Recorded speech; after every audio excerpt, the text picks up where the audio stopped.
Nations press conference today.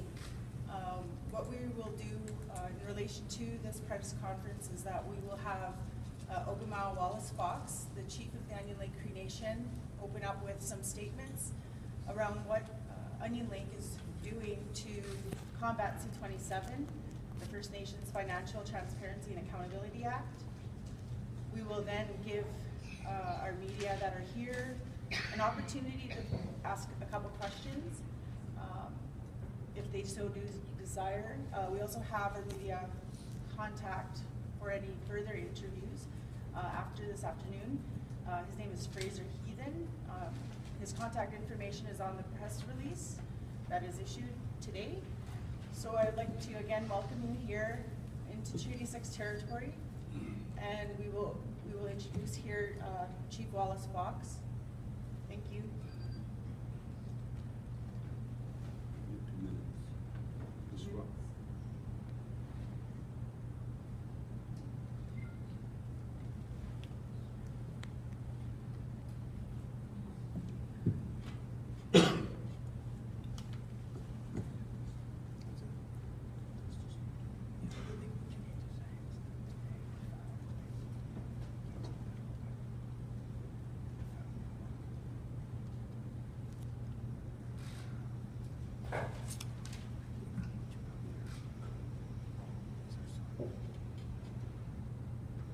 Good morning. Welcome you all to Treaty 6 territory. In the name of our Creator, Tawino Butsuats. First of all, we'd like to say that this morning we filed a statement of claim against the federal government in federal court here in Edmonton. And the purpose and the reason for this today, because today is the deadline that the federal government, through the Minister of Indian Affairs, has given an ultimatum, as many of you have seen and read, of non-compliance to C-27. We have the Minister of Indian Affairs has been sending threatening letters and withholding our monies over implementation of C-27. This has been ongoing for many, many years for many people that are not aware of how the government system is implied and imposed on First Nations people across Canada. Every March of every fiscal year, we are basically forced to enter into a fiscal agreement based on their rules, their policies, and there is no room virtually for any negotiation based on the needs of every First Nation. I've been involved almost 30 years in leadership for our people, and I recall at the outset when I was 21 years old, Indian Affairs came to our nation, and I questioned some of the wording and the documentation of the CFA. At the time, the department officials that were present, I asked them, what happens if we don't comply and don't sign this funding agreement? Basically, the official at that time said, you don't sign, you don't get funding. That was the attitude then, very straightforward and very abrupt.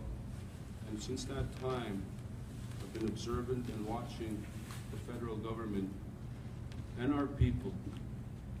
The housing subsidy at that time is the same as it is today in 2014. It has never increased. The population of our people has increased. There are many things that we have to face as leaders of our people. And thus, this was the ultimate, I guess, stand and position at our nation in consultation with our full council and unanimous support as people that were elected to represent our membership, our citizens within Treaty 6. As such, in the federal process, in any political arena, it's very difficult to get all members of our people to consult with all our people, same as any government system that's in place. So because of the deadlines and the time frames, we decided enough is enough. On behalf of our people, the CREE people of the Onion Lake, the CREE Nation, the statement of claim that was the last step in a long journey to get the federal government to sit and talk with the nations. Again, over the course of the years, there are many processes and many tables that we've sat with the federal government representatives, even going so far as to the United Nations to complain about the racism being interpreted by the state against Indians. This legislation creates a group of people identified by race. Indians, we are not protected by the Privacy Act. Due to this legislative agenda, the government of Canada, the First Nations have been subject to racial slurs designed to spread hate. The mischaracterization of the monies owed to Indians as taxpayers' monies led to racism against my people. We did not want to go to court, but Canada made the unilateral decision to withhold our monies that are in our capital account. If the government, the Diane minister, is refusing to release our monies unless we comply to this legislation. If the government was a private person, they would be charged by the police. In this case, the ministers think it's okay. Well, it's not okay. This legislation, the underlying agenda for this legislation, for many, many, many years, our people have entered since 1876 into a treaty. This is a Crown First Nation relationship that was entered into good faith, peace and friendship treaty of our ancestors, Macao and Sigaskuts, that entered into treaty in Fort Pitt in 1876. It took two sovereigns. It only can be sovereign people that enter into a treaty. Our people had the inherent right to this land prior to contact Western civilization. We had and still have that responsibility to the land and the waters, to our people, as our ancestors have done for us. In 1876, when the Crown Representative Alexander Morris came to represent the Crown of England and Great Britain, he stated that these promises made to you by the Crown, the Queen, are over and above what you already have, which was the land, which was the livelihood, which was the governance of our people, the ceremonies, the language, everything was intact at that time.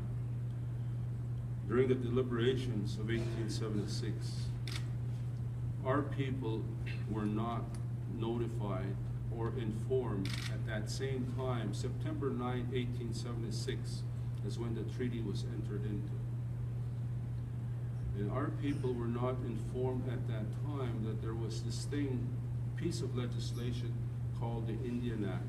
That was passed by Parliament in August of 1876. That was going to eradicate and erode every promise to people that were made by the Crown in Fort Pitt under Treaty 6. No one was told that this legislation was going to deter every single promise that was made at that time. And we can all see and understand and realize what history has done to our people since that time. In 1763, the Royal Proclamation recognized the sovereign relationship the people had over this land. The colonized system that was imposed through the Indian Act and the pass system and the permit system, the residential school, everything that happened to our people changed that very way and that very vision that our ancestors had under that treaty. As one elder had said to me, When we had everything the day before treaty and we have nothing today, do you think our ancestors would have given up everything that they have at that time for what we have today? Our people used to travel across this land, all the way south, which is called the United States, all across Turtle Island as we know it from the traditional perspective. Everything that we had, even the land set aside under reserve for Indian people. And that royal proclamation, there is no such thing as a pass in the permit system instituted at that time. That came from the Indian Act. That came from that piece of legislation. All of these, even the public monies today, and what has been, as I understand, the Indian monies is our capital trust monies. That is the revenue derived from the land. Today, the statement of claim names the Governor General of Canada. At the time of treaty, as history, it's recorded in the archives, the Crown's representative is the Governor General. As many of you remember, the Governor General, the predecessor of this, David Johnson, prorogued government and Parliament. They have the authority as the Queen's representative in the Crown, despite the Canadian repatriation of the Constitution of 1982. They still have that authority to maintain that relationship and maintain the honor of the Crown with the treaty that was entered into by our people. And they have neglected to provide the consent, which means anything that's derived from the land, which is the revenue from our own people. We have no recourse, as many First Nations across Canada. If we did not have our own source revenue, we would be in the dire strait of same dire strait as many of our fellow brothers and sisters across Canada. And if we had waited for the federal government to provide those resources that they're supposed to provide, we would still be waiting instead of what we have today. I asked one of my teachers, one of our respected elders, what happened to our people? His father was at the time of treaty. And he said when they created the pass system, our people could no longer hunt outside the reservation. They were basically starved, and they had to rely and walk back into the fort, into the Indian agent, to ask for food. When you look at what is happening with this legislation and the threats by government today, after 130 some odd years, the starvation of our people again is being imposed across Canada, and the threat of withholding funds. We have supplemented many of our services in our delivery of services and programs to our people with our own source funds. We go through an exercise every spring and March within the community hall, providing line-by-line audits. All directors are required to do this, and asking the membership if we could use their funds. Through a formal resolution and transparency process that we try to do in our community. If the people that said no last year would be no funding for our people, today, if they withhold funding, we have 800 full-time employees in our community. Those people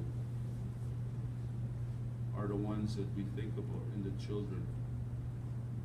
And if we don't stand up and to correct the wrongs that have been imposed on our people, what will happen 20 to 30 years from today to our people? They don't have the legal right to withhold our trust monies. At the same time, C-27 legislation, what they're after is to divide our people, to create that dissension amongst our people. We've disclosed our salaries through our budgeting exercise of Chief and Council, and we don't receive federal government contribution monies for Chief and Council salaries. I have challenged Val Cordes in person with many of our staff present.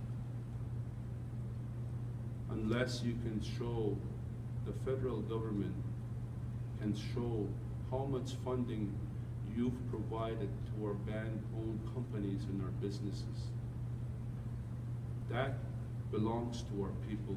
That information belongs to the citizens of Onion Lake, and we provide a consolidated audit to our people in the community.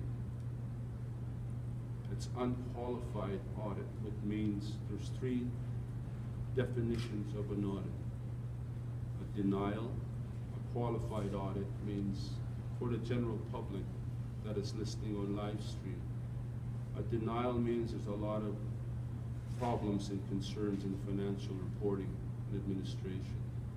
A denial, a qualified audit means you need to bring everything up to par. An unqualified audit in the terminology in the auditing world means everything is fine.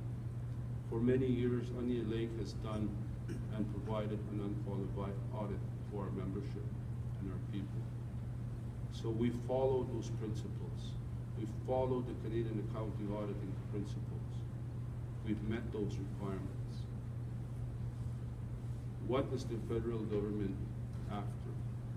Ultimately, the land set aside for reserves for Indian people is set out in the Royal Proclamation of British North American Act. Even the status Indians. This is part of that. For many of our people, until 1951, we were not afforded the luxury of entering into a relationship with a legal firm.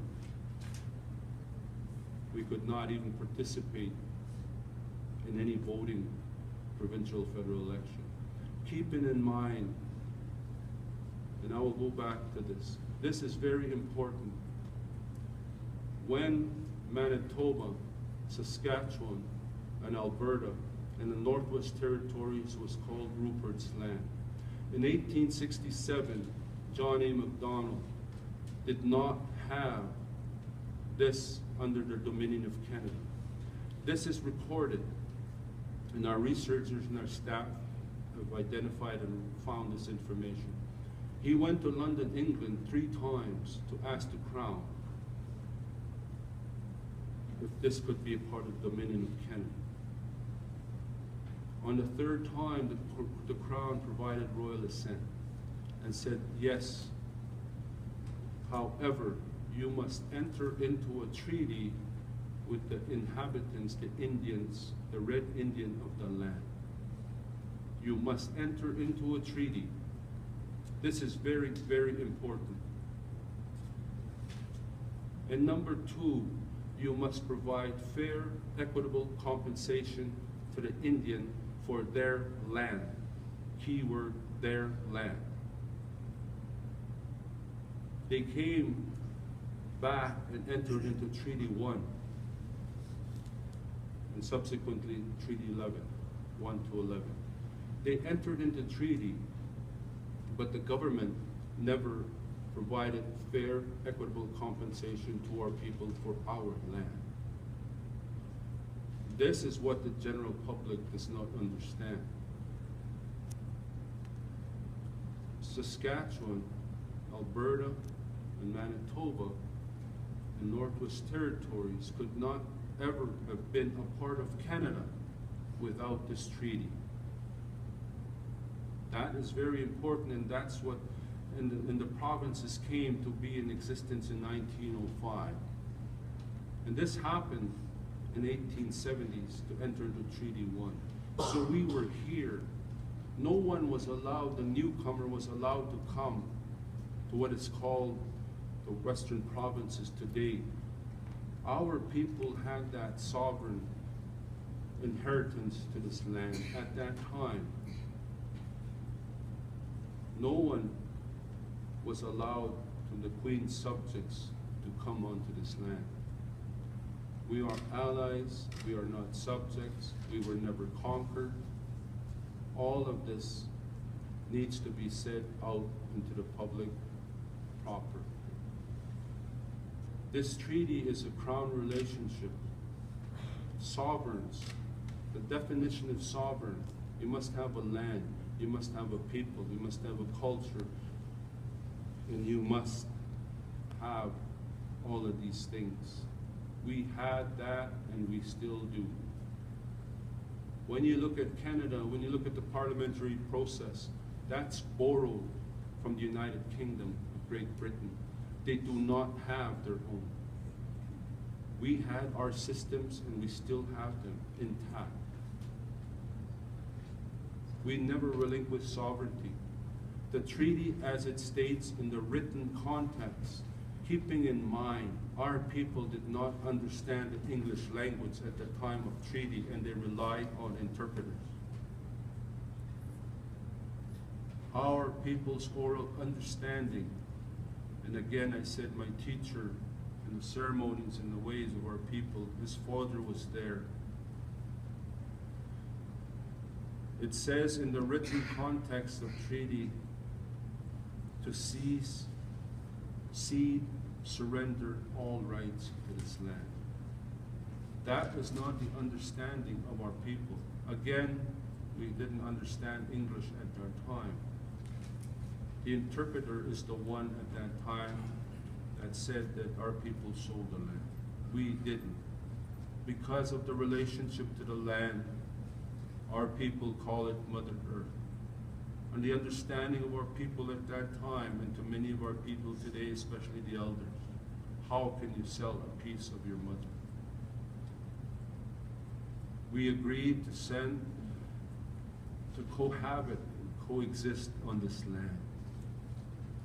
When the treaty was entered into, it was only the depth of the plow. They said, we want our people to farm. One elder got up and said, see those geese flying in Fort Pitt. This is all oral understanding. Do you want those too? Do you want the fish in the water? Do you want the game on this land? Alexander Morris said, no, that is yours, as it was provided to you by the Great Spirit. Today, that's another sector of our people have permits to hunt. When our people, that was a sustenance in their livelihood. Again, that was already intact and in place. Our governance system, our child welfare systems, our justice systems were all intact, everything, our governance. Now we have to follow, since the infamous Indian Act, someone else's laws, someone else's legislation. When our people entered into treaty in good faith, and look at what's happened to our people today. There was no homelessness back then. No one was hungry back then. Everyone cared and shared the land and the people and looked after each other. Today, when you look out into the urban sectors, when you look out in many communities of the state of our people, when is Canada going to realize without the treaty-making process, we would not have what we have? The Alberta government would not have the luxury of the royalties from the resources if there was no treaty entered into. And what happens to our people? Do they have a piece of that? No, they don't.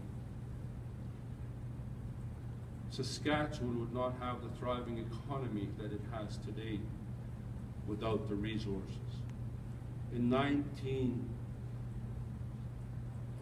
NRT, 1930, the Natural Resource Transfer Agreement that was arbitrarily given by the Canadian government to the provinces, not one of our leaders was provided the opportunity, the duty to consult, or to provide consent to the minerals. Remember, the treaty never said anything under the ground. The minerals, anything under belongs to you, is what the Alexander Morris said to our people in Treaty Number 6. Nobody in 1930 remembered that. Nobody was asked for the 1930 Natural Resource Transfer Agreement, is it okay for us to start exploiting the minerals that belong to you? That was an agreement made by Canada and the provinces. Today, it says, as long as there's no underlying trust, this NRT will be effective. We have a trust, it's called a land trust. It was there in the time of treaty, it's still here today. However, because we did not have the ability to find a lawyer to represent us in 1930, they arbitrarily made these. Many of these I'm sharing today for our people and citizens that are listening today. This is the importance of this, of why we are making a stand on C-27. We provide that information to the people. We've got systems in place. And the Governor General has an obligation under the treaty that was entered into the Crown. The public monies, everything that is intact, was intact today as it was yesterday, the day before treaty, amongst our people.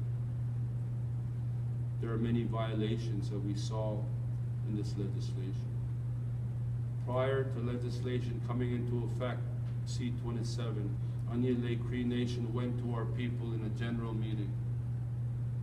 We explained this, what is happening to our funding agreements.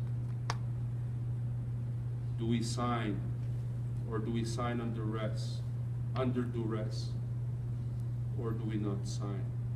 After questions and answers, they said at that time, sign the funding under duress, being forced to sign it. A year ago, we went back in March. This time, our membership at the community forum, after 3 days, providing our audits information, said don't sign. I explained the 3 options again, and they said don't sign, so we didn't sign the agreement. And we explained to the people that were in attendance that these monies belong to you that we use. That's why we're here. That's why we're asking for your endorsement. We didn't ask Canada for our capital trust monies. We asked our people because it's their funds. Until Canada can show and demonstrate what they've put in for all the employment and the jobs that we created for our people, and how much resources they provided to Onion Lake, they have an obligation under the CFA funding agreement to provide those audits. So we gave them that audit. This time, the consolidated audit, the rest of the information belongs to the membership of Onion Lake Cree Nation, because it's theirs. That's who we represent, that's who we work for, not the Canadian government. Thank you.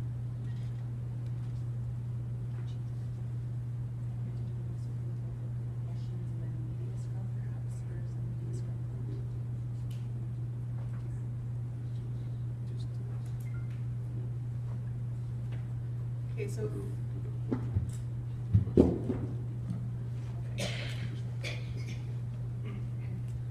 I can open the floor to to a couple questions, but you do have to realize that now Onion Lake is in litigation, so you may not get whatever answers that you may be seeking, other than what they're only able to say as part of that action. Is Onion Lake going this alone unilaterally, or are there other bands that are going to be part of this action or considering joining this action? If so, how many? Again, I can only speak for our people. However, I've got correspondence from other nations that are supporting us in our action. Whether they go, that's their decision, whether they come in and enter into this with us also. But basically, the support from the many nations that have approached and communicated with us, they're supporting us. And what are you asking? I haven't had a chance to take a look at the statement of claim. What solution are you looking for? There's an opportunity for Canada to correct the wrongs that have been done to our people since 1876. We have a sovereign relationship with the Crown. We are sovereign people, contrary to what, again, is as the Indian Act. Is this the big picture that you're going to fight that big a picture in this action? Yes. And just, this is clearly not going to be a speedy process. You talked about 800 full-time employees. You're concerned about them, federal government withholding money. What happens with your members in the interim?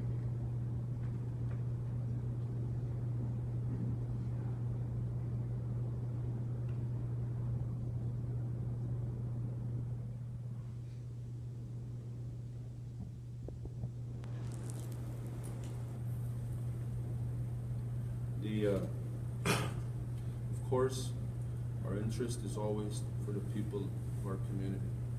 We have taken steps in preparation for this to ensure that nothing is disrupted in regards to the livelihood of our people. What sort of steps? That is for us to determine. I'm not at liberty to share that. I will share that with our people. Sure. Now, speaking of people, you mentioned that they have been given audited financial statements. Members, we heard from one member who says that, in fact, while opposed to C-27, he thinks that this case should apply because he says he and others have been trying to get statements, find out where the money's going for a long time, and they haven't.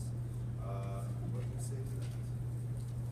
We've always had an open door policy to any member of Onion Lake to request and come to the information. Of course, and I'm not being disrespectful by saying this, you and I have not been educated in the accounting and financial interpretation of documents. So we've always had an open door for people to come and meet with our financial staff to go over some of that information.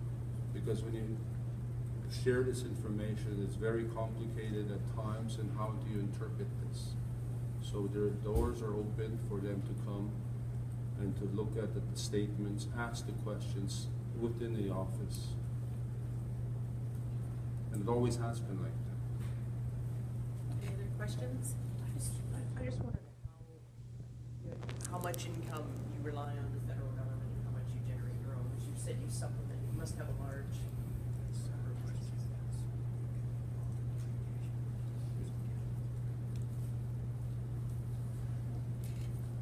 Because of the statement that we filed today, that is information that may come up as part of our defense, and at liberty, we cannot at liberty to answer that at this time. But the government of Canada knows how much we've always supplemented based on the audit in the past.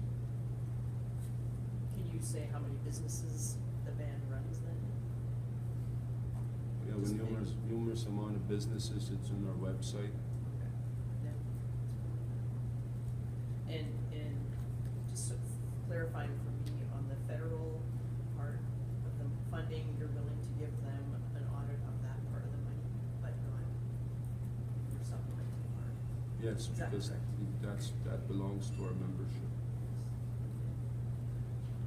So you can't then say how much you're going to lose today, or can you say, because the deadline triggers? It's all about litigation right now. It's all in the process of, unfortunately, the litigation, the statement that was filed this morning.